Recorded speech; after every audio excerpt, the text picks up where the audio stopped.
High বন্ধুরা, দেখো আজকে বানাবো পার্শে মাছের ঝাল। তো পার্শে মাছটা আমি কেটে নিয়েছি, তারপর দেখো নুন হলুদ লঙ্কার গুঁড়ো মাখিয়ে নিয়েছি। তো এবার কড়াই তেল বসিয়ে দিয়েছি, এবার মাছগুলো ভেজে নেব।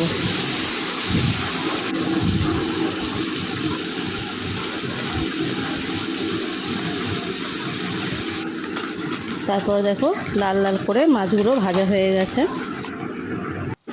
তারপর কড়ায় কালো জিরে ফোড়ন দিলাম, মাছগুলো তুলে নিয়েছি, কালো জিরে ফোড়ন দিয়ে দিয়েছি। তারপর দেব আদা আর টমেটো গ্রেট করা। তেলের মধ্যে আদা টমেটো ভালো করে কষিয়ে নেব।